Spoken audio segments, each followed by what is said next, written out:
السلام علیکم. Programme views on line کے ساتھ میں ہوں ڈاکٹر حسن رانا. حکومت پاکستان کی جانب سے 15 مارچ کو یوم تحفظ ناموس رسالت کے طور پر منایا جا رہا ہے. یہ بہت ہی خوشائن عمل ہے اور اس کو اپریشیٹ کرنا چاہیے، لیکن اس کے ساتھ ساتھ ہم یہ دیکھ رہے ہیں کہ ملک پاکستان جس کو کہ اسلام کے نام پر حاصل کیا گیا، یہی وہ ملک پاکستان ہے جہاں پر منظم انداز میں سوشل میڈیا پر گستاخیاں کی جا رہی ہیں، توہین مذہب کے کیسز جو ہیں وہ بڑھتے جا رہے ہیں. اور پچھلے کچھ سالوں میں ہم نے یہ دیکھا ایک خاص قسم کی جو بلاسفیمی کے کیسز ہیں جن کو کہ پورنوگرافک بلاسفیمی کہا جاتا ہے، اس کی تعداد میں بہت زیادہ اضافہ ہوا. اس کے حوالے سے آج ہم بات کریں گے. ہمارے ساتھ پروگرام میں موجود ہیں مولانا خاور رشید بٹ صاحب، ان کے ساتھ موجود ہیں عبدالوارث گل صاحب، اور ان کے ساتھ تشریف رکھتے ہیں سید AR نقوی صاحب. آپ سب کا بہت شکریہ پروگرام جوائن کرنے کے لیے. عبدالوارث صاحب، سب سے پہلے میں آپ سے کویشچن کرنا چاہوں گا کہ 15 مارچ یوم تحفظ ناموس رسالت کے حوالے سے منانے کا اعلان کیا گیا ہے، لیکن ہم یہ دیکھ رہے ہیں کہ پاکستان میں جو بلاسفیمی کے کیسز ہیں وہ بڑھتے جا رہے ہیں، اور خاص طور پر پورنوگرافک بلاسفیمی جس کا وجود شاید آج سے پہلے اس طرح سے نہیں تھا. بالکل صحیح. اور یہ بھی بڑی بدقسمتی کی بات ہے کہ یہ ہمیں یہ دن دیکھنے پڑ رہے ہیں، اور یہ پورنوگرافک بلاسفیمی جو ہے اس کو پاکستان کے معاشرے میں پھیلایا جا رہا ہے. تو اس کے متعلق بتائیں کہ یہ پورنوگرافک بلاسفیمی کیا ہے اور اس کو کس طریقے سے پھیلایا جا رہا ہے. بارک اللہ فیکم. ایک تو یہ جو 15 مارچ کے حوالے سے یوم تحفظ ناموس رسالت صلی اللہ علیہ وسلم کے حوالے سے ایک دن کا سرکاری سطح کے اوپر جو ہے وہ انیشیٹو لیا گیا ہے، یہ قابل ستائش ہے، اور یہی انشاءاللہ سبب بنے گا کہ ہم اپنے نوجوان نسل کو اس بات سے باور کروا سکیں کہ رسول اللہ صلی اللہ علیہ وسلم کے ہمارے اوپر احسانات کیا ہیں، اور اب ہماری ذمہ داری کیا بنتی ہے کہ ہم رسول اللہ کی عزت و ناموس کے حوالے سے اپنا کیا کردار ادا کریں. دوسری جو بات بڑی اہم آپ نے کی کہ پاکستان میں یہ دن بھی ہمیں دیکھنا پڑ رہا ہے کہ یعنی مقدسات کے حوالے سے محض توہین نہیں، آج سے پہلے جو توہین کا تصور تھا یعنی مذہبی توہینات کے حوالے سے، وہ یہ تھا کہ کسی نے قرآن کا صفحہ پھاڑ دیا، کسی نے نبی علیہ الصلوۃ والسلام کے بارے میں یا آپ کے اہل بیت کے بارے میں کوئی نازیبا کلمات کہہ دیے. لیکن یہ جو پورنو بلاسفیمی ہے یہ یعنی اس سے بہت آگے کی چیز ہے. یعنی اس میں آپ یہ تصور کیجئے کہ جو گندی اور ننگی تصاویر ہیں ان کے اوپر نہ صرف مقدسات کے نام لکھے جا رہے ہیں بلکہ ایڈیٹنگ کر کے اس کے اوپر قرآنی آیات کو جو ہے وہ چسپاں کیا جاتا ہے، اس کو چلایا جاتا ہے، جس میں جو ہے وہ جسم کے پرائیویٹ پارٹس کے اوپر جو ہے وہ مقدسات کے نام لکھے جاتے ہیں.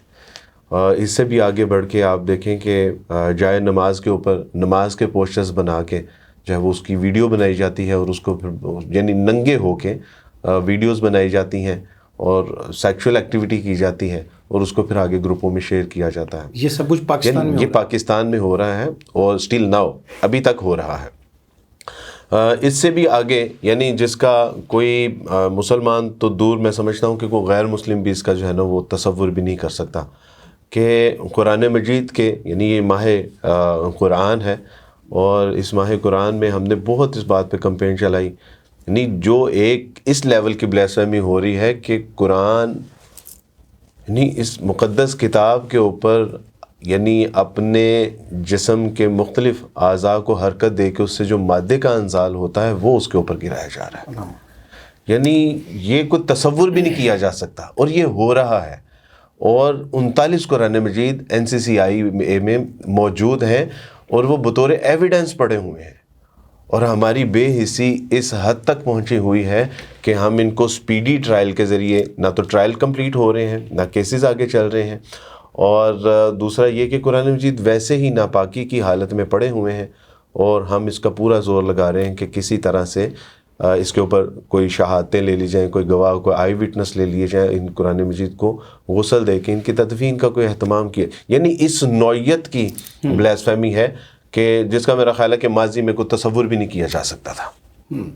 اچھا سید AR نقوی صاحب، ہم یہ دیکھ رہے ہیں کہ 295C جو قانون ہے اس کے تحت کئی ملزموں کو پھانسی کی سزا تو سنائی گئی، لیکن اس سزا کے اوپر عمل درآمد نہیں کروایا گیا. بلکہ اس سے پہلے بھی 295C کے تحت توہین رسالت کے جو مختلف کیسز ہیں اس میں ہم دیکھتے ہیں کہ کئی لوگوں کو سزا سنائی گئی، لیکن آخر عمل درآمد کیوں نہیں کروایا جا رہا ہے ان سزاؤں کے اوپر؟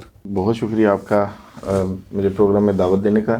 اس میں سر ایک تو یہ بات جو آپ نے کی کہ عمل درآمد نہیں کیا جا رہا، اس کے پیچھے جو بہت ساری وجوہات یہ بھی ہیں کہ پروسیکیوشن کی طرف سے بھی، عدالتی معاملات کی طرف سے بھی جو کیسز پینڈنگ ہیں، میں ان کی طرف بھی توجہ دلانا چاہوں گا. ان کے اوپر پروسیکیوشن کی جو پریشر ڈالا جاتا ہے اور جس طریقے سے اس عمل کو کنکلوژن آف ٹرائل میں ڈیلے کی ٹیکس یوز کیے جاتے ہیں، اس کی وجہ سے بھی فیصلے نہیں ہو پاتے. اور میں یہ سمجھتا ہوں کہ جس وقت کورٹس کے اندر یہ باتیں سننے میں ملیں کہ جناب ہمارے پاس پروسیکیوشن کے لیے سرکاری وکیل کی اویلیبلٹی نہیں ہے، تو میں سمجھتا ہوں کہ کنکلوژن آف ٹرائل کے اندر ڈیلے کس طرح نہیں ہوگا. اور یہ ہمیشہ آن دی پارٹ آف ایکیوزڈ ہوتا ہے ان کیسز میں ہمیشہ. حالانکہ ویسے اگر جیل کے اندر ہے نا تو اس کا فائدہ سب سے زیادہ مدعی کو ہوتا ہے، اور وہ بڑا خوش ہوتا ہے کہ اریسٹ ہے، چلو جی میں جاتا ہوں حاضری لگوا کے بھاگ آتا ہوں، یہ فائدہ ہوتا ہے. یہاں پہ الٹ ہے، مدعی کہہ رہا ہے کہ کنکلوژن آف ٹرائل کے اندر ڈیلے نہ کیا جائے، پلیز اس پروسیس کو جلدی کمپلیٹ کریں. اس کی جان داؤ پہ لگی ہوئی ہوتی ہے، اس کے اوپر کئی پریشر ہوتے ہیں. یہاں پہ مدعی الٹا یہ کہہ رہا ہوتا ہے، اور ایکیوز کی طرف سے یہ ہوتا ہے کہ کبھی جناب وکیل صاحب بہانہ کر رہے ہیں دیدہ دنستہ طور پہ کہ کسی ساتھ بیٹھ کے چائے پی رہے ہوں گے اور کہیں گے کہ جی میں سپریم کورٹ میں مصروف ہوں. یہ جان بوجھ کے کنکلوژن آف ٹرائل میں ڈیلے کرنے کے ٹیکسز ہیں. پھر اس کے بعد میں آپ کی چینل کے طور سے اس طرف بھی توجہ دلانا چاہوں گا کہ انفارچونیٹلی سڈنلی NCCIA نے ایک بڑا فیصلہ لیا اور 77 جو پوسٹ کے اوپر سائبر کرائم کے لوگ تھے، جن کے اندر ایڈیشنل ڈائریکٹر تھے، جن کے اندر انسپیکٹر تھے، جن کے اندر ٹیکنیکلز تھے، جن کو 5 سال میں، کیونکہ یہ بالکل ہٹ کے ایک توہین رسالت اور توہین قرآن بلاسفیمی کیسز شروع ہوئے تھے سوشل میڈیا پہ. اس کے ڈیوائسز کی ٹیکنیکلٹیز اور ساری چیزیں جو ہیں اس کو سیکھنے میں ٹائم لگنا تھا، فرینزک کس طرح ہونی ہے، اس کی ٹیکنیکل رپورٹس کس طرح بننی ہے، جو پچھلے 5 سال سے بڑی مشکل سے لوگ جہاں پہنچے تھے. 77 لوگوں کو ٹرمینیٹ کر دیا گیا یکدم، اور ان کی جگہ اس لیکونا کو ختم کرنے کی بجائے ہمیں ضرورت تھی کہ کم از کم 150-200 لوگ یہ ہوتے جو کہ فوری طور پر فرینزک کرواتے، فوری طور پہ قرآن کریم کے اوپر جو ریگولیشنز ہوئی ہوئی ہیں ان کو فوری طور پہ 39 قرآن کریم ہیں ان کو قانون سازی کر کے صاف کر کے اپنی اصل حالت میں لایا جاتا. انہوں نے یہ کرنے کی بجائے 77 لوگ جو اور چاہیے تھے، جو پریشر تھا، وہ بالکل سارے ختم کر دیے. صرف 8 لوگ اور نئے تعینات کیے جو کہ ابھی ٹریننگ انٹرینڈ ہیں، ان کو اتنا ایکسپیرینس بھی نہیں ہے جتنا ان لوگوں کو تھا. یہ بھی ایک بہت بڑا اس کے اندر فیکٹ ہوگا فیصلے جلدی نہ ہونے میں، اور جن کی سزا ہو چکی ہے اس کے اوپر عمل درآمد نہ ہونے میں. تو یہ تو پاکستان کے اندر ویسے ہی بہت زیادہ ڈیلے ہے کہ جس بندے کو پھانسی کی سزا دی جائے وہ جیل میں ہی مر جاتا ہے، اور اس کے بعد بعض اوقات پتہ لگتا ہے کہ سپریم کورٹ نے اس کو بری کر دیا. تو یہ تو ہمارے جو ہے وہ نظام کا ایک سمجھ لیں کہ لیکونا ہے بہت بڑا. تو اس میں دوسرا جو آپ نے بات کی کہ 295C کی جو ہے وہ، یہ بیسیکلی 295C یہ اکیلا آفینس نہیں ہے. پہلے یہ ہوتا تھا کہ ایک شخص نے توہین رسالت کی، رسول اکرم صلی اللہ علیہ وسلم کے بارے میں نازیبا الفاظ استعمال کیے، 2 گواہوں نے دیکھے، انہوں نے کر دیا. اب ملٹیپل دفعات لگتی ہیں ایک FIR میں، اس میں 298 بھی لگتی ہے، 295C بھی لگتی ہے، ABCD لگتی ہیں، جس کے اندر توہین صحابہ ہیں، توہین اہل بیت ہیں، عمارات کی توہین کی جاتی ہے، جائے نماز کی توہین کی جاتی ہے، قرآن کریم کی بدترین توہین کی جاتی ہے. تو یہ ملٹیپل FIRs میں اوفینسز موجود ہیں.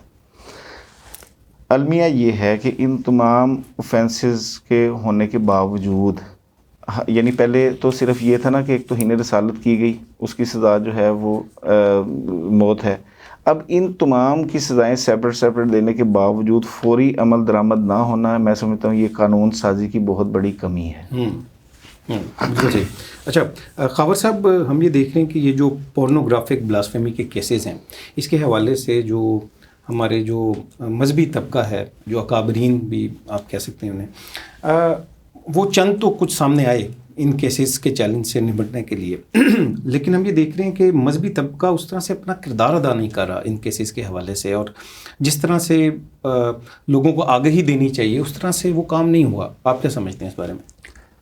بسم اللہ والصلاۃ والسلام علی رسول اللہ، اما بعد. جو بالکل اس فیلڈ کے اندر اس معاملے کو ہائی لائٹ کرنے میں بعض اہل علم جو ہیں وہ اس میدان کے اندر اترے ہوئے ہیں، مثلا مولانا فضل الرحمان ہیں، مفتی تقی عثمانی صاحب ہیں، مفتی منیب صاحب ہیں، اسی طرح علامہ شام صاحب ہیں، علامہ ابتسام صاحب ہیں. تو لیکن جس طرح کا ہونا چاہیے تھا یہ بات بالکل ہمیں نظر آ رہی ہے کہ اہل علم علماء طبقہ جو ہے وہ اس طریقے سے اس کو لوگوں کے سامنے نہیں رکھ رہے. اس کی جو وجہ میرے سامنے آئی ہے، ایک تو یہ ہو سکتی ہے کہ معلومات کی کمی ہے. ٹھیک ہے، صحیح. کیونکہ جب مطلب کسی کے سامنے یہ بات رکھتے ہیں نا کہ ایسا کام ہو رہا ہے تو یکدم وہ تو ایک پریشان کہ یہ کیا کام ہے، اس کے لیے یقین کرنا مشکل. نئی چیز ہے، بالکل نئی چیز ہے، اور کلمہ پڑھنے والا ایسی حرکت کرے گا تو ایک دفعہ تو وہ بالکل خاموش ہو جاتا ہے، جیسے جھٹکا سا لگتا ہے نا اسے، یہ کیا ہو رہا ہے، یعنی یقین کرنا مشکل ہے تو وہ کیا کرے گا میدان کے اندر آ کر. ان کو پہلے یقین دلانا پڑتا ہے وہ چیزیں. بلکہ میں نے خود بھی کئی مجلسیں جو ہیں وہ ایسی اٹینڈ کی ہیں کہ اہل علم آئے ہیں، پہلے تو وہ بڑے زور سے کہ ایسا ہو ہی نہیں سکتا. جب ان کے سامنے وہ دلائل رکھے گئے، فائلیں رکھی گئی، تو پھر وہ بڑے یعنی ٹھنڈے ہو گئے اور وہ پریشان ہو گئے کہ یار یہ کیا چیزیں ہیں. تو ایک تو وجہ یہ ہے کہ معلومات کی کمی ہے. ہمیں الحمدللہ آپ اور دیگر ساتھی عبدالوارث بھائی ہیں، کیسر بھائی ہیں، اسی طرح نقوی صاحب ہیں اور دیگر ساتھی جو ہیں وہ اس پلیٹ فارم کے اوپر کام کر رہے ہیں، لوگوں کو اویئرنیس دے رہے ہیں. تو لیکن زیادہ سے زیادہ اگر زیادہ لوگ اس کے اندر آئیں گے تو زیادہ تر لوگوں کو جو ہے وہ علم ہوگا. تو دوسری وجہ یہ ہے کہ جن لوگوں تک یہ چیزیں پہنچی بھی ہیں ان میں سے بھی کئی لوگ جو ہیں وہ اس میدان کے اندر آتے ہوئے گھبراتے ہیں. تو ایمانی کمزوری ہم اس کو کہہ سکتے ہیں. جبکہ حدیث مبارکہ کے اندر تو ہر بندے کا جو ہے نا وہ کام جو ہے وہ مخصوص کر دیا گیا ہے. نبی علیہ السلام نے فرمایا من رأى منکم منکرا فلیغیرہ بیدہ فإن لم یستطع فبلسانہ وإن لم یستطع فبقلبہ وذلک اضعف الایمان. یعنی جس کے اندر ہاتھ کے ساتھ روکنے کی طاقت ہے وہ ہاتھ کے ساتھ روکے، نہیں طاقت تو زبان کے ساتھ روکے، نہیں طاقت تو پھر دل کے ساتھ برا جانے. اور یہ نتیجے کے اعتبار سے کمزور ترین ایمان کا سب سے چھوٹا لیول ہے. تو جن کا کام ہاتھ کے ساتھ روکنے کا ان کو چاہیے کہ وہ ہاتھ کے ساتھ روکیں. اہل علم جو ہیں، علماء طبقہ جو ہیں، وہ اپنی زبان کے ساتھ لوگوں کو اویئرنیس دے سکتے ہیں. تو یہ ان کو یہ کرنا چاہیے. لیکن ایمانی کمزوری کی وجہ سے جو ہے وہ ظاہر ہے کئی لوگ جو ہیں وہ پیچھے ہٹ جاتے ہیں، یعنی جتنا کام ہونا چاہیے اتنا نہیں ہو رہا. لیکن بہرحال الحمدللہ شروع ہو چکا ہے، شروع ہو چکا ہے. جیسا کہ نام لیے گئے ہیں، علماء آ رہے ہیں، جیسے جیسے لوگوں کو پتہ چل رہا ہے. اس کے لیے ایک مجھے بات یاد آ گئی. ایک دفعہ میں جامعہ سلفیہ میں بیٹھا ہوا تھا، وہاں کے پرنسپل ہیں چودھری یاسین ظفر صاحب. انہوں نے ایک بڑی شاندار بات کی تو میں یہاں پر وہ بتانا چاہوں گا کہ انہوں نے کہا کہ جو آج کل ماحول بن چکا ہے نا، ہمارے طلبہ، ہمارے نوجوان لڑکے اور لڑکیاں، ان کو ایسے ذرائع میسر آ گئے ہیں کہ اگر آپ خود ان کو نہیں نہ بتائیں گے وہاں سے معلومات حاصل کر لیں. تو بہتر یہ ہے کہ آپ خود ان کو اچھے طریقے سے بتا دیں کہ یہ چیزیں بھی ہیں معاشرے کے اندر. تو جب ہم اچھے طریقے سے بتا دیں گے تو ظاہر ہے پھر ہم ان کو ان کا سد باب بھی بتائیں گے، ان کو بچنے کی بھی تلقین کریں گے. اگر وہ خود غلط طریقے سے وہاں تک پہنچیں گے تو پھر ظاہر ہے کہ ان کو روکنے والا کوئی نہیں ہوگا، ادھر سے نکالنا بہت مشکل ہو جائے گا. جی اچھا عبدالوارث صاحب، یہ بتائیے کہ خاور صاحب نے کہا کہ جیسے نوجوان نسل خاص طور پہ اس کو اگر وہ اس میں ڈلج ہو جائے تو اس کو نکالنا بہت مشکل ہے. آپ نے کیا دیکھا؟ ماشاءاللہ بہت سالوں سے میں دیکھ رہا ہوں کہ آپ اس محاذ کے اوپر کام کر رہے ہیں اللہ کی توفیق سے. تو لوگ اس بھیانک فعل میں، پورنوگرافک جو بلاسفیمی، اس میں کس طرح شامل ہوتے ہیں اور کیا یہ کوئی منظم نیٹ ورک ہے اس کے پیچھے؟ بالکل آپ نے صحیح کہا کہ یہ جو نیٹ ورک لفظ آپ نے استعمال کیا ہے بالکل درست ہے. نیٹ ورک میں آپ کے علم میں ہے کہ کوئی ایک جماعت یا کوئی ایک مکتبہ فکر کا یا کوئی ایک مذہب کا شخص نہیں ہوتا، بلکہ ان کے سہولت کار بھی ہوتے ہیں. جیسے کہ آپ کے علم میں ہے کہ ایک عرصے تک قادیانیوں کی دعوت و تبلیغ اور ان کے پروپیگنڈے کو پھیلانے کے لیے جو ایتھیسٹ ہیں وہ کام آتے رہے، اس کے بعد لبرل اور سیکولر بھی کام آتے رہے. تو یہ بھی ایک باقاعدہ ایک نیٹ ورک ہے. اور اس میں اگر آپ تھوڑا غور سے اس کو دیکھیں اور اس کو اسٹڈی کریں تو اس میں بہرحال قادیانی نیٹ ورک ہمیں جو ہے وہ شامل نظر آتا ہے، وہ اس میں ملوث نظر آتا ہے۔ اس میں یہاں پہ یعنی اس بات کو بھی آپ پچھلے دنوں کچھ لوگ پکڑے گئے ہیں اور انہوں نے اس بات کا اظہار کیا کہ وہ خود بھی ملحد ہیں اور وہ پاکستان کے جو معروف ملحدین ہیں باقاعدہ طور پہ ان کے ساتھ وہ رابطے میں تھے، مشاورت میں تھے اور باقاعدہ جو ہے وہ نظم و ضبط کے ساتھ کام کر رہے تھے۔ اس میں ہمیں قادیانی نیٹ ورک بھی جو ہے وہ نظر آتا ہے۔ بلیسفیمی کرنے والے جو ملزمان ہیں اس میں سے اکثر و بیشتر کے جو کیسز ہیں وہ اس میں وکالت نامہ جو جمع کروایا ہوا عثمان کریم الدین کا ہے، سونیا خٹک ہے، یعنی سونیا خٹک وہ اس کی یعنی اسپوکس پرسن ہے سارے یعنی پروٹیکشن گینگ کی، بلیسفیمی پروٹیکشن گینگ کی، کہ جو کہتی ہے کہ رسول اللہ صلی اللہ علیہ وسلم کو آخری نبی ماننا ایمان کا کوئی حصہ نہیں ہے۔ اس کے بعد یعنی ایک شخص جو FIA سائبر کرائم میں انہی کیسوں میں جو ہے وہ سہولت لینے کے لیے اس نے رشوت کی پیش کی، آج کل وہ پابند سلاسل ہے، FIA نے اس کو جو ہے وہ اسی الزام میں، اس کی جیب سے ایک خط نکلتا ہے کہ جس میں وہ اپنے خلیفہ کو یہ بریف کر رہا ہے کہ جی ان تمام بلیسفیمی کیسز میں پھنسے ہوئے لوگوں کی پوری پیروی ہو رہی ہے اور ان کو چھڑانے کے حوالے سے حد الوسع اپنی کوششیں جو ہیں وہ ہم کر رہے ہیں۔ یہ وہ جو خلیفہ کا ذکر کیا آپ نے مرزا مسرور کے حوالے سے اس کو یعنی اس کی جیب سے ایک خط نکلا تھا جس میں مرزا مسرور کو لکھا تھا جو کہ اس نے پوسٹ کرنا تھا، تو یہ سارا یعنی آن دا ریکارڈ ہے، یعنی یہ کوئی ڈکی چکی باتیں نہیں ہیں۔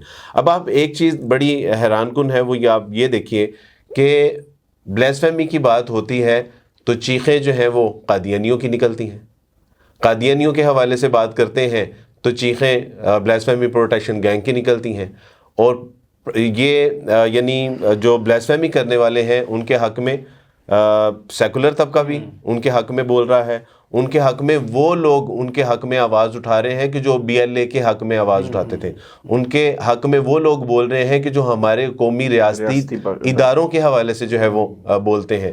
یعنی آپ دیکھیں کہ یہ تو صاف پتہ چل رہا ہے، اور اس قانون کو یعنی برطانیہ میں اس قانون کو غیر مؤثر کرنے کے حوالے سے یہی اسٹریٹجی اختیار کی گئی تھی۔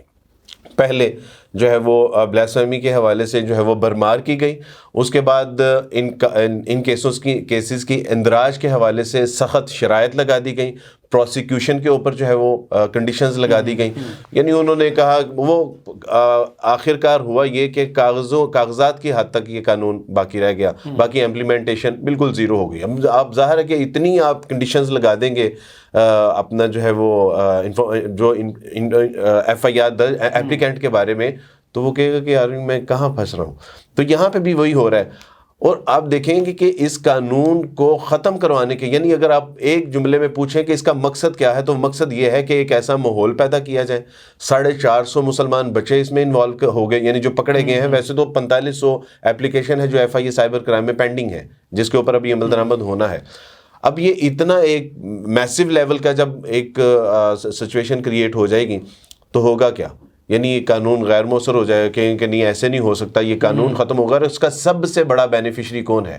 قادیانی ہے۔ تو یہ اس نیٹ ورک میں ہمیں جو صاف اور واضح نظر آ رہا ہے وہ ایک قادیانی نیٹ ورک بہرحال اس میں شامل ہے۔ اسلام دشمن قوتیں ہیں، پاکستان دشمن قوتیں ہیں، ان کا نیکسس ہے یہ۔ بالکل۔ اچھا یار نقوی صاحب یہ بتائیے کہ 295C قانون جو ہے کہا جاتا ہے کہ جی الزام لگایا جاتا ہے بلکہ کہ اس کا غلط استعمال کیا جاتا ہے، اور ان کیسز کے اندر بھی جو ہے یہ الزام لگایا جاتا ہے۔ اس کے اندر میں آپ کو رانا صاحب ایک بات بتاؤں کہ بیسیکلی توہین مذہب، کسی بھی مذہب کی توہین کرنا، بلاسفیمی کرنا، اس کا جو مین مقصد ہے وہ فساد اور دجالی فتنہ اور شیطانی حرکات پھیلانا تاکہ انتشار پھیلے، اس کا اور کوئی مقصد نہیں ہے۔ یعنی بیسیکلی یہ کوئی اس کا یعنی نہ کوئی یہ پریچنگ ہے۔ اب اس میں 295C میں پہلے کیا ہوتا تھا کہ ایک توہین کی گئی، 2 گواہان ہیں، ان کا ٹرائل ہوا، ٹرائل کے اندر جو جس وقت انویسٹیگیشن ہوئی، SP رینک کے بندے نے انویسٹیگیشن کی، اس انویسٹیگیشن کے اندر اس نے کہا کہ یہ شخص جو ہے یہ گناہ گار ہے، اس نے واقع کیا، اس نے اسٹینڈرڈ آف دا ایویڈنس دیکھا، اس نے وہاں پہ کوئی دیکھا کہ CDR کے ذریعے یہ تینوں لوگ یہ گواہان ہیں اور توہین کرنے والا ہے، ایپلیکینٹ ہے، اور اس کے ساتھ جو گستاخ ہے وہ اکٹھے کہیں ہوئے بھی تھے، ان کے سامنے آئی بھی تھی، پھر وہاں پہ دیگر اشیاء کو کلیکٹ کرنا، اس کے بعد جو ہے وہ فیصلہ کیا جاتا تھا اور اس پہ سزائیں بھی ہوئیں ہم نے دیکھا. یہاں پہ یہ ہے، یہ اتنا واضح بلاسفیمی کا ہے کہ اس میں تو کوئی شک و شبے والی بات ہی نہیں رہتی. میں حیران یہ ہوں کہ یہ تذبذبے کی باتیں کرتے ہیں اور مختلف جو ہیں وہ ججز نے انفارچونیٹلی جو ہے بیلز بھی دیں، یہ دیکھ کے کہ پی ایف ایس اے کی رپورٹ کے اندر ڈی این اے ٹیسٹ جو ہے وہ پازیٹیو آیا ہوا ہے قرآن کے اوپر ایجیکولیشن کا، اور ملزم کو بیل مل جانا. یعنی حیرت کی بات یہ ہے کہ ایک طرف جو ہے وہ آپ کس طرح کہہ سکتے ہیں کہ یہ 295C جو ہے اس کے اوپر بلیک میلنگ ہو رہی ہے اور اس کے اوپر جناب ہو رہی ہے. یعنی یہاں پہ تو کوئی گنجائش ہی نہیں شک کی رہی. بینیفٹ آف ڈاؤٹ کی جو بات ختم ہو گئی. جو بینیفٹ آف ڈاؤٹ تھا، دیکھیں 2 گواہان ہیں، وہ ہو سکتا ہے ان کے ساتھ دشمنی ہو، مدعی ہے اس کے ساتھ کوئی ایسی جو ماڈرن ڈیوائس کے ذریعے آرٹیکل 164 آف دا قانون شہادت کہ اس کو کسی بھی اپلیکیشن کا حصہ بنایا جا سکتا ہے. ماڈرن ڈیوائس کی ویلیو اب تو بہت زیادہ قانون کے اندر، یعنی سب سے پہلے آپ کے ڈی ایس پیز کو ایس او پیز کے اندر رکھ دیا گیا کہ آپ نے کہیں بھی ریڈ کرنی ہے کیمرہ ساتھ رکھنا ہے. اگر اس کی ویلیو ہی نہیں ہے، اگر اس کی جو ہے وہ فرینزک کی بھی ویلیو نہیں ہے، تو پھر اس سے زیادہ اور کس طرح آپ ثابت کر سکتے ہیں کسی جرم کو. تو یعنی پہلے جو 295C ہوتی تھی اس کے اندر یہ کویسچن کیا جا سکتا تھا کہ اس کا جی غلط استعمال ہو رہا ہے، ایک معصوم آدمی کو آپ نے اپنے مفاد کے لیے، ذاتی مفاد کے لیے پھنسا دیا. اب تو اس چیز کا سوال ہی پیدا نہیں ہوتا. اور میرا خیال ہے پہلے بھی غلط استعمال نہیں ہوا. پہلے بھی غلط، دیکھیں غلط استعمال اس لیے نہیں ہو سکتا کہ اگر کسی ایک شخص کے بات کرنے سے سزا مل جانی ہے نا تو پھر تو بات ہی نہیں. اس کے اندر 70 قسم کی انوالومنٹ ہوتی ہے، ایجنسیز کی، اسپیشل برانچ کی، CIA کی. وہ دیکھتی ہیں کہ کیا ہو رہا ہے. انویسٹیگیشن SP رینک کا بندہ جو کرتا ہے اس کے اندر بہت سارے محکمے وہ کسی کو کر سکتا ہے کہ آپ جا کے پتہ کریں اس کے اندر کیا حقائق ہیں، اور پھر اس انویسٹیگیشن کو کرنا، پھر ٹرائل ہونا، پھر جج نے اس ایویڈنس کے سٹینڈرڈ کو دیکھنا، پھر گواہان کو دیکھنا کہ کوئی فارجری یا پیچھے کوئی مقدمات ایسے تو نہیں ہے کہ یہ جھوٹی گواہی دینے والے.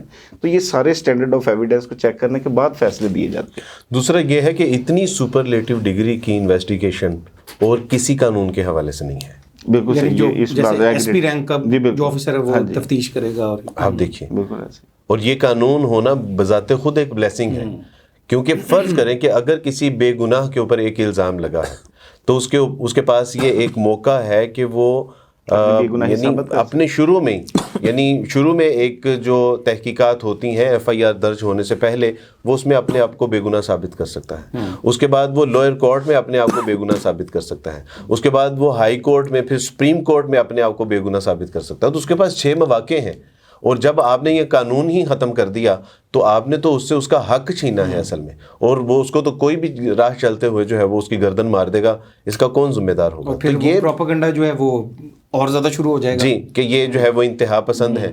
تو آپ دیکھیں کہ یہ 450 لوگ پکڑے گئے ہیں نا.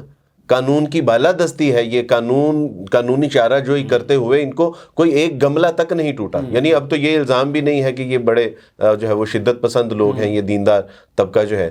تو اب 450 لوگ پورنو بدترین بلاسفیمی کی گئی ہے.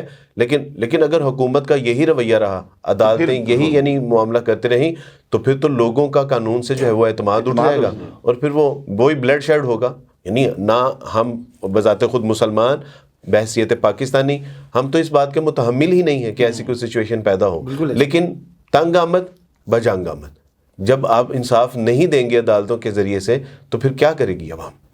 جی بالکل. میں اس میں تھوڑی سی ایڈ کرنا چاہوں گا کہ ایک شخص جو کہ نبی کریم صلی اللہ علیہ وسلم سے شدید محبت رکھتا ہے اور اس کو یہ پتہ لگتا ہے کہ آپ کے نبی کے بارے میں توہین کی گئی اور اس حد تک توہین کی گئی، اور اس کے بعد وہ اپنے جذبات سے بے قابو ہو جاتا ہے، لیکن اس کو یہ پتہ لگتا ہے کہ نہیں، کورٹ نے اس کو، پولیس نے FIA نے اریسٹ کر لیا اور کورٹ نے اس کو سزا دے دی اور وہ سزا عمل درآمد ہونے جا رہی ہے، تو وہ ریلیکس ہو جاتا ہے. یہی انتشار روکنے کا طریقہ ہے کہ پرفیکٹ پروسیکیوشن اور پرفیکٹ انویسٹیگیشن ہونی چاہیے. بالکل صحیح. اچھا، یہاں پر مجھے بھی 2 باتیں میرے ذہن میں آئی ہیں، وہ میں کر دیتا ہوں. وکیل صاحب ماشاءاللہ موجود ہے یہاں پر، آپ ان سے پوچھیں یا کسی سے بھی جو اس فیلڈ کا بندہ ہے کہ 295C کا غلط استعمال تو اس وقت کہا جا سکتا ہے جب کسی کو سزا ملی ہو. سزا پہ عمل درآمد ہوا نہیں، ایک ہے سزا کا حکم ہو گیا، ایک ہے کہ کسی کو پھانسی پر چڑھا دیا گیا، عمل درآمد جو ہے نا وہ ہوا. کسی کو سزا ملی ہو یعنی عمل درآمد ہو, پھر یہ سوال کیا جا سکتا ہے کہ جی غلط استعمال ہوا ہے یا صحیح استعمال ہوا ہے. آج تک پاکستان کے اندر کسی پر عمل درآمد ہوا ہی نہیں. دوسرا پوائنٹ یہ ہے کہ اگر یہ کہا جائے کہ جی کیس غلط ہو جاتا ہے یعنی الزام جھوٹا لگ جائے, تو وکیل صاحب کو پتہ ہے کہ کیا باقی جو جرم ہیں ان کے اندر الزام جھوٹے نہیں لگتے, قتل کے مسئلے کے اندر, چوری ڈکیٹی کے مسئلے کے اندر وغیرہ, تو کیا اس کو بھی ختم کروانے کی کبھی انہوں نے کوشش کی ہے؟ اس کا مطلب یہ ہے کہ اصل پوائنٹ ان کا یہ نہیں ہے کہ جی غلط اس کا استعمال ہو رہا ہے اس لیے اس کو ختم. اصل پوائنٹ یہ ہے کہ کسی نہ کسی طریقے سے اس سے جان چھڑائیں, کھلے عام توہین کر سکیں, کھلے عام توہین کر سکیں. آپ دیکھیں کہ اس قانون کو ختم کروانے کے جو بینیفیشری ہیں جن کو اس کا فائدہ ہے, آپ نے کبھی 302 کے مقدمات کے حوالے سے جو کہ آئے دن برمار ہوئی, یعنی حتیٰ کہ عزت کے حوالے سے, عزتوں کے لوٹے جانے کے حوالے سے, ڈکیتیوں کے حوالے سے, کبھی آپ ان کی زبان سے نہیں سنیں گے کہ یہ قانون کا جو ہے وہ غلط استعمال ہو رہا ہے. اگر یعنی ان کی اپنا زور چلتا ہے تو اسی قانون کے اوپر چلتا ہے, کیونکہ اس سے وہ چاہتے ہیں کہ ان کو جو ہے نا وہ ایک مادر پدر آزادی میسر آ جائے تاکہ وہ دندناتے ہوئے اپنے, حالانکہ وہاں پر سزائیں بھی ہو رہی ہیں, جھوٹی سزائیں بھی ہو رہی ہیں. اچھا خبر صاحب, یہ جو کیسز ہیں تقریباً جو 400 یا 450 کے قریب عبدالوارث صاحب نے جن کا ذکر کیا, اس میں ہم یہ دیکھ رہے ہیں کہ کچھ مذہبی طبقے کے لوگ بھی موجود ہیں ان کیسز کے اندر شامل ہیں. تو آپ کیا سمجھتے ہیں کہ جو بظاہر جو دیندار لوگ ہیں وہ اس میں کیسے شامل ہو گئے اس گناہوں فعل میں؟ یہ سوال جو ہے نا یہ, یا میں اور آسان کر دیتا ہوں, بعض اوقات یہ سوال کیا جاتا ہے کہ ایک شخص وہ تو اتنا دیندار ہے, وہ کیسے ان کیسوں کے اندر شامل ہو گیا؟ یہ سوال جو ہے نا اس بنیاد پر کیا جا رہا ہے عوام کی جانب سے کہ شاید وہ سمجھتے ہیں کہ دیندار طبقے جو ہے نا وہ فرشتے ہوتے ہیں. یہ بات یاد رکھیں, دیندار آدمی ہو یا دنیا دار ہو, ہے وہ انسان. تو جس طرح کے معاملات عام انسان کے ساتھ ہیں اسی طرح کے دیندار کے ساتھ بھی ہیں. جس طرح وہ شیطان کے جھانسے میں آ جاتا ہے اس طرح دیندار لوگ بھی آ جاتے ہیں. بلکہ ہمارے اساتذہ تو بتایا کرتے تھے کہ مولویوں کے پیچھے, دیندار لوگوں کے پیچھے شیطان جو ہے نا وہ بڑا قسم کا ہوتا ہے, وہ ان کو زیادہ ورگلاتا ہے. تو یہ تو آپ کو پتہ ہے کہ نفسانی خواہش جو ہے وہ انسان سے کیا کچھ نہیں کروا دیتی. عورت کی خاطر آپ کو پتہ ہے دنیا کے اندر جو بڑی بڑی جنگیں ہوئی ہیں وہ عورت کی وجہ سے ہوئی ہے. تو اب اگر دیندار طبقہ وہ عورت کے پیچھے لگ گیا ہے شیطان کے جھانسے میں آ کر, تو پھر وہ بھی کچھ بھی کر سکتا ہے. ابھی ایپسٹین فائل اس کی زندہ مثال ہے. تو یہ جنگ ہو رہی ہے اس کے پیچھے بھی تو یہی بتایا جا رہا ہے کہ مسئلہ ہے. تو خیر یہ نفسانی خواہش جس طرح عام بندے کے پیچھے یہ جانسا ہے اس طرح اس کے پیچھے بھی. اور آپ کو پتہ ہے کہ جو پورنوگرافی کی طرف جاتا ہے وقتی تسکین تو بہرحال جو ہے اس کو ملتی ہے, تو اس کی خاطر ہمارے طبقے کے اندر جو ہے وہ ظاہر ہے اس کے اوپر بڑی سختی ہوتی ہے. خواتین کے ساتھ آپ گفتگو نہیں کر سکتے, ان کو دیکھ نہیں سکتے. دنیا دار لوگوں کے اندر تو اتنی سختی نہیں ہے. تو جب اس طرح کے بندے کے ساتھ کوئی خاتون گفتگو کر لے تو اس کے لیے وہ ایک بہت بڑی بات ہوتی ہے. تو چاہے جائے کہ وہ اس کو دیکھ لے اور پھر کپڑوں کے بغیر دیکھ لے, تو شیطان جو ہے پھر اس کو اس راستے پر لگاتا ہے. تو یہ بالکل مذہبی طبقے کے اندر ایسے لوگ موجود ہیں شیطانی جھانسے کے اندر آنے کی وجہ سے. اور بعض تو ایسے بھی ہیں, میرے خیال ہے کیسز 4 یا 5 ہیں غالباً, ابرل ہے تو صحیح, لیکن کچھ ہیں ضرور ہیں. میں سمجھتا ہوں کہ یہ بہت ضروری ہے کہ اس وقت ایجوکیٹ کیا جائے کہ جس وقت آپ کے موبائل پہ جو ڈیوائس یوز ہو رہی ہے, آج کل بچوں کے پاس ڈیوائس ہے, ٹھیک ہے ڈیوائس اگر تو کم از کم ہم اس کو نہیں روک سکتے کہ ڈیوائس نہ اسے روکیں, لیکن ہم اس کو ایٹیکیٹ ضرور بتا سکتے ہیں, بیٹے بات سنو, آپ کو اللہ تعالیٰ دیکھ رہا ہے. جس وقت کوئی غلط تصویر ہے لا حول ولا قوت الا باللہ پڑھ کے فوراً اس کو آگے کر دینا, نہیں تو گریجولی آپ اسی طرف جاتے ہیں. بیسک اس کی جو پورن ویڈیوز کی زیادہ دیکھنا, تو یہ پہلا جو شیطان کا اس کے اندر داؤ ہے نا, وہ یہ فحاشی کی تصاویر سے لے کر ویڈیوز تک, اور اس طریقے سے آہستہ آہستہ گریجولی پورن بلاسفیمی کی طرف لے جاتا ہے. حسن بھائی اس میں بس گزارش کرنا چاہتا ہوں کہ آپ نے کہا کہ اس میں چند ایک لوگ دیندار بھی ہیں. جی, اس سے بڑا مسئلہ وہ یہ ہے کہ اس میں جو 450 لوگ ہیں وہ 99.9% مسلمان ہیں. یعنی یہ بھی ایک ہمارے لیے اپنا چشم کشا ایک خبر ہے کہ سارے کے سارے مسلمان ہیں. ان سارے کے سارے مسلمانوں میں 2-4 حافظ بھی ہیں, کوئی عالم ہیں, 1-2 مفتی بھی ہیں. تو یہ یعنی اس حساب سے کوئی تعداد نہیں ہے. سوال اصل میں جو عوام کی طرف سے کیا جا رہا ہے, آپ کے علم میں آپ نے بھی اسی تناظر میں یہ بات کی ہے کہ ایک مسلمان ایسے کیسے کر سکتا ہے. تو سوال یہ ہے کہ کیا تسلیمہ نسرین مسلمان کی بیٹی نہیں تھی؟ وہ تو ایک عالم دین کی بیٹی تھی. کیا جو سلمان رشدی تھا وہ مسلمانوں کا بچہ نہیں تھا؟ اس کے علاوہ آپ دیکھیے کہ مرزا غلام احمد قادیانی, کیا یہ مسلمانوں کے گھر سے نہیں تھا؟ تو اگر مسلمانوں کے بچے اس حد تک جا سکتے ہیں تو یہ 450 مسلمان ایسے کیوں نہیں کر سکتے؟ تو اصل تعجب زدہ جو ہمارے لیے ایک بات ہوتی ہے کہ یہ تو مسلمان ہے, یہ کیسے کر سکتے ہیں؟ بھئی وہ بھی مسلمان تھے جنہوں نے ایسے کیا ہے, تو اس میں کوئی بعید نہیں ہے. صحیح. اچھا عبدالوارث صاحب, ہم یہ دیکھ رہے ہیں کہ یہ کیسز جو ہیں یہ رک نہیں رہے ہیں ابھی بھی. یعنی ہم نے دیکھا کہ 400-450 FIRs ہوئی ہیں, عدالتوں میں کیسز چل رہے ہیں, لیکن نئے کیسز بھی سامنے آ رہی ہیں. یہ سلسلہ رک کیوں نہیں رہا؟ نہیں, اس میں کچھ فرق تو پڑا ہے, اس میں کوئی شک نہیں ہے. آپ دیکھیں کہ تقریباً کوئی 10 لاکھ سے زائد جو لنک ہیں وہ تو PTA نے بلاک کیے ہیں. ٹھیک ہے. یعنی بلاک اس لیے کیے ہیں کہ کانٹینٹ موجود ہے سائٹ پہ, جو بھی اس کا پلیٹ فارم ہے اس کو استعمال, لیکن چونکہ اس نے ایک فیک ID استعمال کی ہے, وہ اس میں یعنی غیر قانونی طریقے سے انٹرنیٹ کا استعمال کرتا ہے, پکڑا نہیں جا سکتا. انہوں نے وہ لنک ہی بند کر دی ہے. اس میں آپ دیکھیے کہ 450 لوگ جو پکڑے, یعنی اس میں FIR ایکچولی 119 یا 20 ہے. 119 یا 20 FIR کے ساتھ کچھ لنک لوگ تھے, کوئی کو-ایکیوز تھے, وہ پکڑے گئے. اس کے بعد جس کی وجہ سے یعنی نمایاں طور پہ جو روک تھام ہونی چاہیے تھی یا پوری طرح سے قدغن ہونی چاہیے تھی وہ نہیں ہوئی. وہ آپ بالکل ٹھیک کہہ رہے ہیں, لیکن اس کے پیچھے ایک وجہ ہے.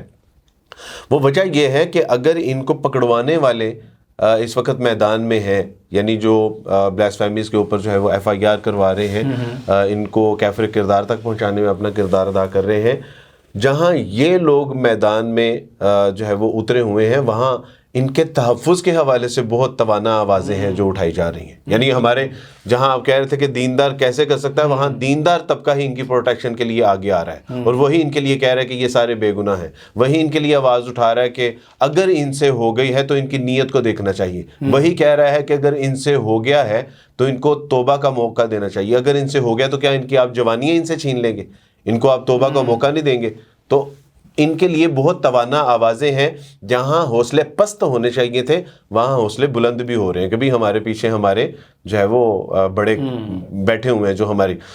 تو اس میں ایک جو بڑے افسوس کے ساتھ مجھے یہ کہنا پڑ رہا ہے وہ یہ, جس طرح نقوی صاحب نے بھی کہا کہ 77% جو ٹرینڈ تھے, جو ان کی گرفت کرنے والے لوگ تھے, جنہوں نے پچھلے 7-8 سال لگا کے یعنی نہ صرف ان کو پکڑا بلکہ وہ ایکسپرٹ بھی ہوتے گئے, ساتھ ساتھ ایکسپیرینس بھی آتا گیا, ان سب کو جو ہے انہوں نے اڑا کے رکھ دیا.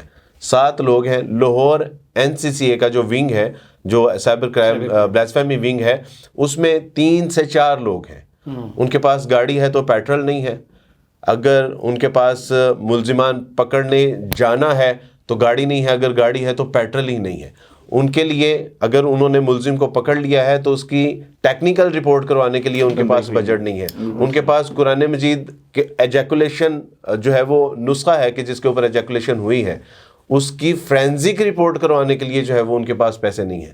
جب ہم نے ان سے کہا کہ جناب ہم پیسے دے دیں, تو کہتے ہیں ہمارے بائی لاز میں نہیں ہے کہ ہم کسی پرائیویٹ پرسن سے پیسے لیں.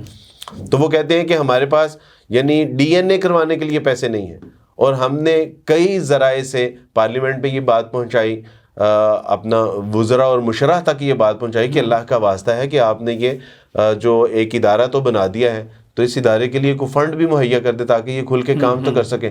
تو یہ ایک بنیادی وجہ ہے کہ جس طرح سے ان اداروں کو ایکٹیولی پرفارم کرنا چاہیے تھا ویسے نہیں کر پا رہے. جرم کی سزا کا حکم تو دے دیا جاتا ہے لیکن نفاذ جو ہے نا وہ نہیں کیا جاتا تاکہ دوسروں کو عبرت ہو. ہاں جی, تو ظاہر ہے جو شرعی سزائیں ہیں, اصل جرم کی جو سزا ہے کسی بھی ملک میں, اس کا مقصد تو یہی ہے کہ ایک تو اس کو سبق ہو, دوسرا عوام کو جو ہے نا وہ بھی سبق حاصل ہو اور وہ بھی ڈر جائیں. تو جب اس کا نفاذ کر دیا جائے گا نا, 2-4 بندوں کو جو ہے اگر آپ جو ان کی سزا بنتی ہیں وہ دے دیں گے, تو بہت سے لوگ جو ہے وہ خود بخود ڈر کر جو ہے نا وہ بھاگ جائیں گے. یار نقوی صاحب یہ بتائیے کہ جو ان کیسز کے اندر جو ملزمان ہیں ان کی فیملیز کی جانب سے ہم یہ دیکھتے ہیں سوشل میڈیا پہ بات ہے، ہم یہ دیکھتے ہیں کہ کہا جاتا ہے کہ جی کمیشن بنایا جائے ان کیسز کے اوپر، اور آپ کی جانب سے، آپ کی ٹیم ممبرز کی جانب سے، جو دیگر وکلاء ہیں ان کی جانب سے یہ کہا جاتا ہے جی کمیشن نہیں بننا چاہیے. کمیشن کیوں نہیں بننا چاہیے؟ بالکل ٹھیک ہے، بہت اچھا سوال آپ نے کیا. یہ بیسیکلی بات یہ ہے کمیشن ہے کیا. سب سے پہلے تو ہمیں یہ سمجھنا ہے کہ بیسیکلی جس وقت کوئی اوفینس ہوتا ہے فوری طور پہ اس کی ایک فرسٹ انفارمیشن رپورٹ دی جاتی ہے. ایف آئی اے کے اندر اس سے تھوڑا سا ڈفرینٹ ہوتا ہے. اس کے اندر فوری طور پہ ایک اپلیکیشن دیتے ہیں جس میں انکوائری ہیڈ ہو جاتی ہے، اور وہ انکوائری کے اندر بہت ساری چیز انکوائر کرتے ہیں. جس وقت انکوائری ہو رہی ہوتی ہے اس وقت ایک چیز ثابت ہو جاتی ہے کہ یہ شخص واقعی ملزم ہے، اس سے ڈیوائس ریکور ہو گئی. اس سے ڈیوائس ریکور ہونے کے بعد فوری طور پہ ٹیکنیکل رپورٹ ہوئی، انالیسز رپورٹ ہوئی، اور پھر اس کو پی ایف ایس اے کے لیے بھیج دیا گیا. اور پھر جو ہے وہ پروسیس اس کا باقی انویسٹیگیشن کا آیا کہ آپ نے کس کس موبائل میں شیئر کیا، کس کس سوشل میڈیا کے ذریعے شیئر کیا، اور کون کون آپ کے کو ایکیوزڈ ہیں، ان کی پکڑ دھکڑ شروع ہو گئی. اس کے بعد کورٹ کے اندر کیس چلان سبمٹ ہوا. چلان سبمٹ ہوتی ہی آپ کا کیس جناب سٹارٹ ہو گیا ملزم صاحبان کا. جس وقت وہاں پہ وہ کیس سٹارٹ ہو جاتا ہے، مجھے یہ بتائیں آج تک کسی کیس کے اندر یہ ہوا ہے کہ ٹرائل چل رہا ہو اور آپ یہ کہیں کہ جناب اس کا کمیشن بنا دیا جائے؟ یعنی انویسٹیگیشن بیسیکلی یہ ہے کہ کمیشن ہوتا کیا ہے، جی آئی ٹی بنا دیں. ہم کہتے ہیں کہ جی آئی ٹی بنا دیں اس کی، تاکہ جو ہے وہ اس کا پتہ لگے. انویسٹیگیشن آلریڈی ہو رہی ہے، جو جوائنٹ انویسٹیگیشن ہے، تاکہ آپ کو یہ نہ ہو کہ یہ ایک ادارہ جو ہے نا جی یہ غلط ہے اور یہ جناب جوائنٹلی آپ مختلف اداروں کے لوگوں کو جوائنٹ انویسٹیگیشن. ہم نے کہا کہ جی آئی ٹی بنا دیں. کمیشن کیا ٹرائل کے اندر بھی کبھی کمیشن ہوا ہے؟ یہ آپ اسی طرح کہہ رہے ہیں کہ جناب میں نے مکھی مارنی ہے اور مجھے جو ہے نا وہ توپ چھوٹی چیز ہے، مجھے تو اور بڑی چیز چاہیے. اور بھائی آپ کو ٹرائل چل رہا ہے، آپ کا ٹرائل میں تو بال کی کھال اتارنی ہوتی ہے. کراس ایگزامینیشن کے اندر ایک ایک چیز نکلنی ہوتی ہے، بینیفٹ آف ڈاؤٹ آپ کو وہاں سے ملنا اور وہاں سے آپ کا فیصلہ ہو جانا ہے. یہ اس وقت کی باتیں ہیں کہ کمبائنڈلی اگر کوئی شخص یہ کہتا ہے کہ جناب ایک ایسا معمہ ہے جو کہ فیصلہ کرنا ہے کہ کیا اس میں ایف آئی آر ہونی چاہیے یا اس پہ کمیشن اپوائنٹ ہونا چاہیے. یہاں تو ٹرائل چل رہا ہے، یہاں پہ تو ٹرائل چل رہا ہے. یعنی بیسیکلی بات یہ کمیشن یہ کہ کیا یہ اوفینس بھی ہوا ہے یا نہیں. کمیشن تو اس لیے ہوتا ہے. یہ میرا ایک سوال اور ہے اس کے ساتھ. یہ بھی الزام لگایا جاتا ہے کہ یہ بلاسفیمی بزنس گینگ ہے اور لوگوں کو جعلی طور پر پھنسا کے ان سے پیسے کمائے جا رہے ہیں، اس لیے کمیشن بننا چاہیے. میں نے یہ آپ سے کویسچن آگے کرنا تھا لیکن میں نے کہا میں اس کے ساتھ ہی نہیں، بہت زبردست آپ نے کیا. اچھا اب یہ بھی ایک اوفینس ہے. میں یہ آپ کی جو بات آپ نے اگلی بات کی سیکنڈ پارٹ کہ اگر کوئی شخص جو ہے وہ ایک شخص کو جعل سازی کے ذریعے 182 پاکستان پینل کوڈ کے اندر ہے، 182 کی کاروائی بنتی ہے، اس کے کلندرے بنتے ہیں اور وہ بندہ دوبارہ وہ اریسٹ ہو جاتا ہے جو کہ ایک غلط پروسیکیوشن میلیشیسلی پروسیکیوٹ کرتا ہے کسی کو. میں یہ سمجھتا ہوں کہ یہ اٹ سیلف خود ایک اوفینس ہے. یہ فوری اس پہ اپلیکیشن کیوں نہیں دیتے؟ اچھا یہ فوری تو یعنی ناٹ اے سنگل اپلیکیشن، کوئی اپلیکیشن میں اس کا کیس لڑوں گا جس نے کسی نے رانگلی پروسیکیوٹ کیا ہوگا اور 295C کے سینسٹیو میٹر میں کسی غریب کے اوپر غلط ناجائز معصوم پہ الزام لگایا ہوگا. I will be counselling for that person. لیکن یہ قطعی طور پہ آج تک ایک اپلیکیشن نہیں دی. یہ دیں ان کے اوپر، انہوں نے کسی کو پیسے دیے ہیں. ایک ریٹ کے اندر جو ہے لاہور ہائی کورٹ کے اندر کویسچن جج صاحب نے کر لیا، عبدالعزیز جسٹس. جی بالکل ایسا ہی ہے. اس میں آئی واز دا کونسل، میرا خیال ہے یہ ریٹ نمبر ہے 2498. اس میں انہوں نے پوچھا کہ ان کو میں ابھی بتاتا ہوں نا، جب پتہ لگا کہ بزنس گینگ، انہوں نے کہا جی فوری طور پہ نا آپ مجھے بتائیں کہ کہیں پہ ڈیٹیل لے کر آئیں.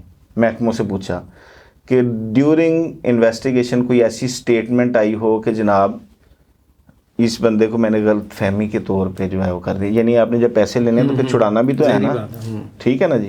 اچھا اس کے بعد آپ جائیں کورٹ کے اندر، کہیں پہ کورٹ میں یہ سٹیٹمنٹ ہو کہ جناب یہ بندے کو بیل دے دی جائے یا اسے ریلیز کر دیجیے، میں نے غلط فہمی کی بنا پہ اس کا نام ڈال دیا، یا کیس واپس لے، کیس واپس، یعنی کیس واپس لینے کا یہی کرائٹیریا. کہیں پہ کوئی ایسی چیز اگر ہے، اٹس مینس کہ جب آپ نے پیمنٹ دی اور وہ بندہ واپس، کوئی ایک اپلیکیشن یا انکوائری واپس ہوئی ہے نا، ود ڈرا ہوئی ہے، تو وہ لے ہیں. کچھ بھی نہیں تھا. تو یعنی یہ ایک تو یہ کہ یہ اپلیکیشن دیتے، اور ایک یہ کہ کہیں پہ یہ ایگزامپل دیں کہ جناب وہ فلاں بندے سے پیسے لیے تھے اسی لیے اس کو پکڑا نہیں گیا, کوئی ایک بندہ نشاندہی کر دیں, ناٹ اے سنگل ایویڈنس. اچھا خاور صاحب, یہ اکثر اوقات اب ہمیں سننے کو مل رہا ہے, اور خاص طور پہ مرزا جہلمی کی جانب سے بھی یہ کہا گیا, عبدالوارث بھائی نے بھی اس طرف اشارہ دیا کہ جی یہ جو افراد اس میں پکڑے گئے ہیں ان کیسز کے اندر, تو کیا اب یہ ہمیشہ اندر رہیں گے, ان کی جوانیاں ادھر ہی گزریں گی؟ اور یہ بھی کہا جاتا ہے کہ ان کو جی کوئی معافی دینے کا کوئی راہ نکال لی جائے. تو توہین رسالت کے جو کیسز ہیں اس میں کیا معافی دی جا سکتی ہے شرعی طور کے اوپر؟ آپ رہنمائی فرمائیں. پہلی بات تو یہ ہے کہ ہم یہ نہیں کہتے کہ ان کی جوانیاں جیل کے اندر ہی گزریں, ہم تو یہ کہتے ہیں کہ جو ان کو سزا ملی ہے اس پر نفاذ کریں, وہ قبر میں جائیں, اللہ خیر صلی اللہ, جوانیوں کا مسئلہ ہی نہیں نکلے گا. یعنی جیسے اگر کوئی ڈاکہ مارتا ہے تو اس کو سزا ہی ملتی ہے, ظاہری بات ہے. تو جو ان کی سزا بنتی ہے شرعی سزا دیں, ان کو پھانسی دیں, ان کو ختم کریں. جوانی کا سوال ہی نہیں پیدا ہوگا کہ وہ جیل میں گزرے گی, کہاں پر گزرے گی, ٹھیک ہے اپنا حساب جا کر دے وہاں پر. دوسری بات یہ ہے کہ یہ یاد رکھیں کہ نبی علیہ الصلوۃ والسلام کی جو گستاخی کا مسئلہ ہے نا, یہ نبی علیہ الصلوۃ والسلام کا ذاتی حق ہے معاف کرنا. ہاں جی, یہ ان کی ذات کے ساتھ اس کا تعلق ہے. تو جو بھی مسئلہ کسی کی ذات کے ساتھ منسلک ہو جاتا ہے نا, وہ اس کو اختیار ہوتا ہے, وہ چاہے تو سزا دے چاہے تو معاف کر دے. نبی علیہ الصلوۃ والسلام نے اپنی زندگی کے اندر کئی گستاخوں کو معافی دی ہے. مثلا یہ واقعہ سارے مسلمانوں کو پتہ ہے کہ جب طائف کے لوگوں نے نبی علیہ الصلوۃ والسلام کی توہین کی, آپ کو پتھر مارے, گستاخی کی, تو فرشتے کیا کرنے آئے تھے؟ اجازت لینے. اگر آپ کہتے ہیں تو دو پہاڑوں کے درمیان ان کو پیس کر رکھ دیتے ہیں. نبی علیہ الصلوۃ والسلام نے فرمایا نہیں. اب اگر یہ سزا نہیں تھی تو فرشتے آئے کیوں تھے؟ وہ نبی علیہ الصلوۃ والسلام سے پوچھنے کہ اگر آپ کہتے ہیں تو آرڈر ہو گیا ہے کہ اگر آپ اجازت دیں گے تو ان کو پیس کر رکھ دیا جائے گا, لیکن آپ نے ان کو معاف کر دیا کہ نہیں یہ نہیں تو ان کی اولادیں مسلمان ہو جائیں. ذوی الخیسرہ نے نبی علیہ الصلوۃ والسلام کی توہین کی, صحابہ نے اجازت مانگی, ہم اس کی گردن اڑا دیتے ہیں. آپ نے فرمایا نہیں. یہ نبی علیہ الصلوۃ والسلام کا ذاتی حق ہے. تو جو کسی کی ذات کے ساتھ متعلقہ چیز ہو جاتی ہے نا, اس کو معاف کرنے کا اختیار میرے اور آپ کے پاس نہیں ہے. مثلا مرزا جہلمی صاحب جو بات کرتے ہیں, ان کی کوئی توہین کرتے, ان کو کوئی گالی دے دے, ان کو کوئی تھپڑ مار دے, یا جو بھی معاملہ کرے ان کے ساتھ, میں یہاں سے اعلان کر دوں میں اس کو معاف کرتا ہوں. میں کون ہوتا ہوں؟ بہت زبردست آرگومنٹ. کیا مرزا صاحب مانیں گے اس چیز کو؟ عدالت کے اندر توہین ہوتی ہے, وکیل صاحب کو پتہ ہے, تو وکیل صاحب وہاں پر کھڑے ہو کر کہہ دیں نہیں جی آپ کی اس نے توہین کیا تو میں اس کو معاف کرتا ہوں, تو لہذا آپ اس کو سزا نہ دیں. بالکل صحیح بات. کبھی جج صاحب مانیں گے یہ بات؟ نبی علیہ الصلوۃ والسلام کی توہین ہوئی ہے, نبی علیہ الصلوۃ والسلام ہی معاف کر سکتے ہیں. نہ یہ میرے پاس اختیار ہے, نہ کسی حکومت کے پاس اختیار ہے, دنیا کے کسی اور فرد کے پاس اختیار نہیں.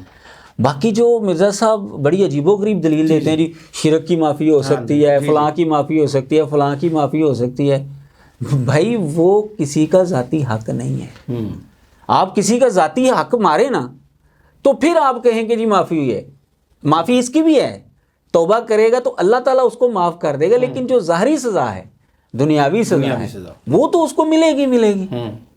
یعنی کہ اگر کوئی شخص چوری کرتا ہے تو اس کو چوری کی سزا تو ملے گی نا. توبہ کا دروازہ یہ ختم نہیں. ہم یہ نہیں کہتے کہ جو گستاخی کر لیتا ہے اس کو خدا سے معافی نہیں مل سکتی. وہ توبہ کرے, اللہ تبارک و تعالیٰ معاف کرنے کا, سچے دل سے توبہ کرے, اللہ تعالیٰ معاف کرے گا. لیکن چونکہ اس نے جرم ایسا کیا ہے کہ اس کی سزا دنیا میں یہی ہے. اس کی سزا دنیا میں یہی ہے. جج صاحب کو آپ جتنا مرضی کہیں جی میں نے 5 نمازوں کے بجائے میں نے 7 نمازیں پڑھی ہیں, اللہ سے معافی مانگ لی, آپ مجھے چھوڑ دیں, میں نے آپ کی گستاخی کی ہے, جج صاحب مانیں گے؟ بٹ ٹھیک ہے, وہ معافی آپ کا اللہ کے ساتھ مسئلہ ہے. اس کی ایگزامپل بھی میں تھوڑا سا اس کو ایلیبوریٹ کرنے کی آپ سے اجازت چاہوں گا کہ بیسیکلی جس وقت کوئی مرڈر ہوتا ہے تو اس میں وہ یہ کہے کہ جی وہ تو میں نے کر دیا, مجھے معاف کر دیا, تو کہ اچھا جی السلام علیکم جائیں گے. وہ ایک تو وہ معاف کریں گے جن لوگوں کا قتل ہوا ہے, تو پھر وہ چلے گا. اور دوسرے نمبر پہ یہ ہے کہ یہ کیونکہ ہفتہ پورا میں گورنمنٹ کا بھی آپ کے طور سے جو ہے وہ شکریہ ادا کروں گا کہ ایسے مواقع فیسیلیٹیٹ کیے انہوں نے کہ اس وقت جو ہے وہ پورا ہفتہ جو ہے ناموس رسالت کا ویک منایا جا رہا ہے صلی اللہ علیہ وآلہ وسلم. اس میں ہم یہی اویئرنیس دینے کی کوشش کر رہے ہیں کہ کس طریقے سے بلاسفیمی کو روکا جا سکتا ہے, کس طریقے سے ان لوگوں سے بچا جا سکتا ہے, اور کس طریقے سے ان لوگوں کو سزائیں دلوانی چاہیے, اور کس طریقے سے ہم قرآن کریم کے جو نسخے جو ہے وہاں پہ جو غیر حالت میں وہاں پڑے ہیں, ہم ان کو کس طریقے سے لا میکنگ کر کے اس کو اچھے طریقے سے جو ہے وہ اپنی اصل حالت میں لا سکتے ہیں. اس میں اپنا صاحب آپ کے توسط سے نا میں مرزا محمد علی جہلمی صاحب کو صرف اتنا سوال کرنا چاہتا ہوں کہ یعنی جن کا نام لے کے ہم اپنی آخرت کی کامیابیوں اور کامرانیوں کے یعنی وہ آس لگائے بیٹھے ہیں, ان کے نام کی توہین, اللہ کی, رسول اللہ کی, کتاب اللہ کی توہین کرنے والوں کے بارے میں تو آپ کا دل پسیج رہا ہے کہ ان کی نیت دیکھنی چاہیے, یا یہ کہ انہوں نے اگر ان سے غلطی ہو گئی ہے تو ان کو معافی کا موقع ملنا چاہیے کیونکہ ان کا آگے سارا مستقبل ہے. تو میں آپ کے توسط سے مرزا صاحب سے یہ بات پوچھنا چاہتا ہوں کہ اس کے علاوہ جنہوں نے جو جرائم کیے ہیں, وہ قتل کا ہے, وہ زیادتی کا ہے, چوری کا, ڈکیتی کا ہے, وہ بھی تو کسی ماں کے بچے ہیں, ان کے بارے میں ہم یہ تصور قائم کیوں نہیں کر سکتے کہ ان کی نیت دیکھنی چاہیے, یا ان کے لیے یہ آواز کیوں نہیں اٹھائی جا سکتی کہ ان کی بھی ساری جوانیاں پڑی ہیں, ان کو معافی کا موقع ملنا چاہیے. تو آپ کے توسط سے میں یہ سوال مرزا صاحب کے اوپر چھوڑتا ہوں. میں آپ سے آخری کوشچن یہی کرنا چاہوں گا کہ یوم تحفظ ناموس رسالت, اس حوالے سے کچھ اسپیشل پیغام جو آپ دینا چاہیں. میرا پیغام یہ پیغام نہیں ہے, میرے دل کا درد ہے. حکومت پاکستان آئی سلیوٹ کہ انہوں نے اتنے اچھے جو ہے وہ اقدام کیا کہ انہوں نے رسول اللہ صلی اللہ علیہ وسلم کی ناموس کے حوالے سے ایک پورا ہفتہ جو ہے وہ اس کی کمپین کے حوالے سے منانے کا موقع فراہم کیا, جہاں پہ انہوں نے اتنا اچھا اقدام کیا ہے. ان سے درخواست ہے کہ کم سے کم وہ اس کے اوپر بھی کوئی قانون سازی کریں کہ جتنے بھی توہین کے کیسز ہوں گے, بلیسفیمی کے کیسز ہوں گے, وہ سپیڈی ٹرائل کے ذریعے ان کو مکمل کیا جائے. جو کیسز پینڈنگ پڑے ہوئے ہیں ان کو سپیڈی ٹرائل کے ذریعے جو ہے وہ مکمل کیا جائے. جو متاثرہ قرآن مجید پڑھے ہوئے ہیں ان کی جو ہے وہ ان کے غسل کا اور تدفین کا جو ہے وہ معاملہ کیا, ان کے اوپر شہادتیں لے کے, اس کے اوپر جو آئی وٹنس لے کے, گواہیاں لے کے اس کو جو ہے وہ یعنی ان کی تدفین کا جو ہے وہ معاملہ کیا جا سکے. جو یہ توہین کرنے والے ملزمان ہیں ان کو سزائیں دی جائیں, اور جن کی سزائیں طے ہو چکی ہیں اس کے اوپر جو ہے وہ عمل درآمد کیا جا سکے. میں یہ کہنا چاہوں گا کہ یہ جتنے بھی اس قانون کو ختم کرنے کے اندر کوشش کر رہے ہیں ان کو بھی روکا جائے, سدباب کیا جائے, اور یہ توبہ وغیرہ کا معاملہ جو ہے نا یہ اس میں نہ ڈالا جائے, کیونکہ کئی ایسے کیس جو ہیں وہ سامنے آئے ہیں کہ جب ان کو ریلیز کیا گیا ہے تو باہر کے ملک میں جا کر انہوں نے کہا جی ہم نے گستاخی کی تھی. اب باہر جا کر وہ کہتے ہیں جی ہم نے تو کیا تھا, یہاں پر وہ جھوٹ بول دیتے ہیں جی ہم نے نہیں کیا. جب ثبوت مل گئے ہیں کسی کے تو بھائی پھر اس کو کیفر کردار تک پہنچائیں, نفاذ کریں جو شرعی طور پر ہمارا حق بنتا ہے. جی آپ سب کا بہت شکریہ پروگرام جوائن کرنے کے لیے. ناظرین یہ تھا آج کا پروگرام, امید ہے کہ آپ کو پسند آیا ہوگا. اسی طرح کے مزید انفارمیٹیو پروگرامس دیکھنے کے لیے KTV آفیشیل کے یوٹیوب چینل کو سبسکرائب کیجیے. ڈاکٹر حسن رانا کو پروگرام ویوز آن لائن سے اجازت دیجیے. اللہ حافظ.